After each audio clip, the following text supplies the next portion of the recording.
टमटम दास, अब चुनाव नजदीक आ गया है। हम लोगों को जनता के सामने बिल्कुल साफ सुथरा दिखना चाहिए। लेकिन दुर्गापुर के नेता राम बहादुर है ना, हम लोगों का फेर धोती कुर्ता पर चढ़ी खा नेता बोल रहा हमनी के लागत है कि हमनी के सब काला धंधा बंद करवा दी नेताजी हर बात के। क्या बक रहे हो टमटम दास? हम झूठ ना, हम बिल्कुल सोच बोला चाहते। तू अगर हमनी के कारोबार के बारे में जान लो तो हमनी की एक भी वोट ना मिली नेताजी हर बात के। ये चुनाव हमें किसी भी कीमत में जीतनी है।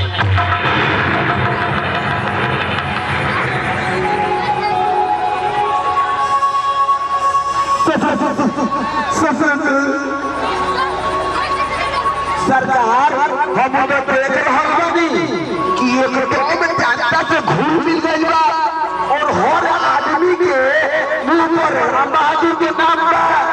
नेताजी अगर ऐसे काम होई तो हम के शेर और ससुर में ना पूछी हटा दे।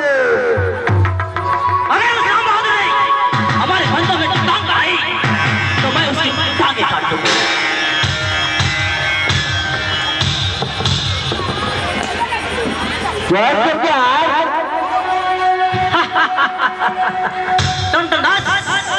ये जनता ये जनता जिधर नोट उधर वोट।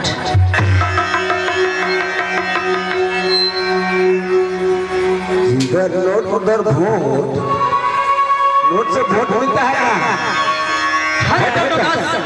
मैं डिस्चार्ज हो गया। अरे अगर वो जिंदा रहा तभी ना वोट लेगा। नरवाई बात न बाजी बोसुरी नरवाई राम बहादुर न मिली भोट नेताजी हट हट के। अब हमारा के लिए सकते नाम पुरुषोत्तम बाबू आमरा भाव हरिया बैठो। सब कुशल मंगल तो है ना? सब आपकी कृपा है सरकार। जो हमारे शराब को एक बार पी लेता है वह हमेशा के लिए इसका शिकार बन जाता है। ये लीजिए हुजूर, पूरे 5 लाख है। शाबाश या शाबाश। चार्जर अगर तुम ऐसे ही गाड़ी चलाते रहो तो तेरा घर भी आबाद और मेरा घर भी आबाद। और डाटा के हाँ सरकार, लेकिन पुरुषोत्तम जी वो जो दुर्गापुर में नया दरोगा आया है ना, वह हमारे दुर्गापुर वाले भाटी को बंद कर। और कल ही बोला अगर आज तुम भाटी बंद नहीं किया तो मैं तुम्हें अंदर कर दूंगा। अरे हरिया नया दरोगा आया है तो क्या हुआ? अरे तुम भी उसे नए चांदी के जूते मारो। रोका ना हो जाए। लेकिन पुरुषोत्तम बाबू उस ससुरा रिश्वत नहीं लेता है और कल ही अपने बसंतपुर वाले भाटी पे आकर और धमकी देकर गया है कि अगर आज तुम भाटी बंद नहीं किया तो मैं तुम्हें अंदर कर दूंगा। क्या उस दरोगा की ये मजाल जो पुरुषोत्तम सिंह की भट्टी को बंद करवाएगा? अरे हरिया इस दुर्गापुर का बच्चा बच्चा जानता है कि इस शराब की भट्टी की एक एक बूंद पर पुरुषोत्तम सिंह का नाम लिखा होता है। मेरे मर्जी के बगैर इस इलाके के कलेक्टर में इतनी साहस नहीं जो मुझसे आंखें से आंखें मिलाकर बात कर सके। तो उस दरोगा की क्या औकात जो पुरुषोत्तम सिंह की भट्टी को बंद करवाएगा? हरिया कल से तुम 24 के 24 घंटे भट्टी खुला रखो। मैं उस दरोगा को कल ही यहाँ से टाटा बाय बाय करवा देता। जी सरकार।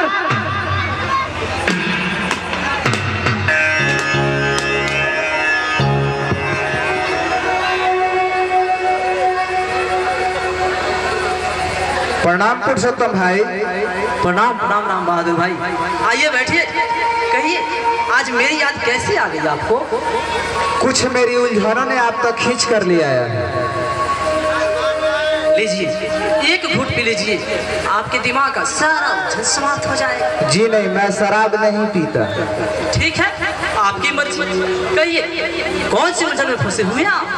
देखिए ना पुरुषोत्तम भाई, हमारे इलाके के गरीब भाई बहनों को कुछ पालतू गुंडे सता रहे हैं। गुंडे ने शराब की भट्टी खोल रखी है जिसमें जहरीली शराब की कारोबार करते हैं।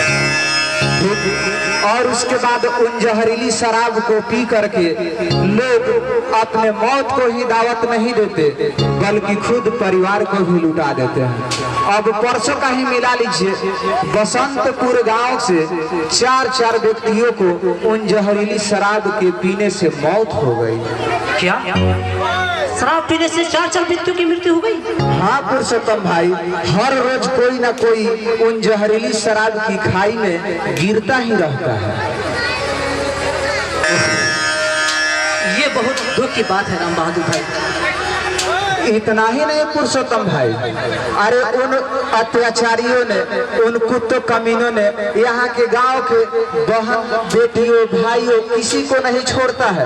वह लड़कियों पर अनाप शनाप बोलता है। अब कुछ दिन पहले, जस्ट 2-4 दिन पहले की बात बतला रहा हूँ, एक लड़की रास्ते से जा रही थी और उन गुंडों ने आया और उनके माँ बाप के सामने इतना अभद्र बातें बोलने लगे कि उसका दुस्साहस इतना क्रूर हो गया कि कोई उसका विरोध नहीं कर सका। और जब एक भाई अपनी बहन की रक्षा करने के लिए आगे आया तो उन कमीनों ने उसे भी मौत के घाट उतार दिए। छी छी छी छी छी, ये दुनिया क्या से क्या होती जा रही है राम बहादुर भाई। क्या मनुष्य के खून की कीमत बस पानी की कीमत से भी कम होते जा रही है? क्या यह वही भारत है जो कभी शांति प्रिय भारत कहलाता था? क्या यह वही भारत है जो कभी अहिंसा का पुजारी कहलाता था? आप बिल्कुल ठीक कह रहे हैं, आपकी बात विचार लिए। हमने एक योजना बनाई है पुरुषोत्तम भाई, जिसमें हम और आप मिल करके उन जो गुंडे हैं ना, मवाली है ना, उनके सरगनों को खात्मा कर सके। लेकिन इसके लिए हमें क्या करना होगा? सबसे पहले उन मवालियों के सरगनों का पता लगाना होगा और ये पता करना होगा कि उनको ऐसे गलत धंधा करने के लिए उस्काता कौन है। ठीक, और उसके बाद जब तक हम इन सरगनों का नेस्ताबूद नहीं कर देते तब तक ये गुंडे एक के बाद एक जन्म लेते ही रहेंगे। आप ठीक कह रहे हैं, लेकिन ये काम तो प्रशासन विभाग का। यदि ये काम हम लोग करेंगे तो वो पुलिस क्या करेगी? क्या सरकार उसे बैठकर ऐश करने के लिए पैसा देती है? कुछ ऐसे भी गद्दार पुलिस वाले हैं पुरुषोत्तम भाई, जो सरकार से ही वेतन नहीं लेती है बल्कि उन गुंडों से भी हराम का महीना लेते हैं और बदले में उन्हें मनमानी करने के लिए पूरी छूट दे देते हैं। अब आप ही बतलाइए पुरुषोत्तम भाई कि क्या ऐसे जो गुंडे और मवालियों के साथ देने वाले पुलिस है, क्या कभी सुन पाएगी हम लोगों के बातों को? लेकिन हम भी तो एक नेता है राम बहादुर भाई। इन दंगों फसाद से मेरा क्या मतलब? मेरा तो सिर्फ एक ही उद्देश्य है, सिर्फ और सिर्फ वोट लेना। याद कर रहे हैं पुरुषोत्तम भाई, जो गरीबों के मसीहा कहलाते हैं, याद कर रहे हैं क्या नेता का धर्म और धर्म सिर्फ गद्दी पर बैठकर ही हो सकती है? नहीं नहीं नहीं पुरुषोत्तम भाई, ये तो हमसे, हमारे देश की जनता से साफ साफ गद्दारी है पुरुषोत्तम भाई। तुम मंदबुद्धि नेता हो राम बहादुर। अब वो जमाना कहाँ रहा जब नेता देश के लिए हुआ करते थे? मैं अपने भाषण में रोज कहता हूँ, गरीबी हटाओ, गरीबी मिटाओ। क्या गरीबी हट जाती? गरीबी तो नहीं मिट रही है पुरुषोत्तम भाई, लेकिन गरीब जरूर मिट रहा है, और वो भी तुम्हारे जैसे जलील नेता की कृपा से। राम बहादुर, मैं तुम्हें यही समझाने की कोशिश कर रहा हूँ। क्या तुम जानते हो कि सत्ता के लिए क्या चाहिए?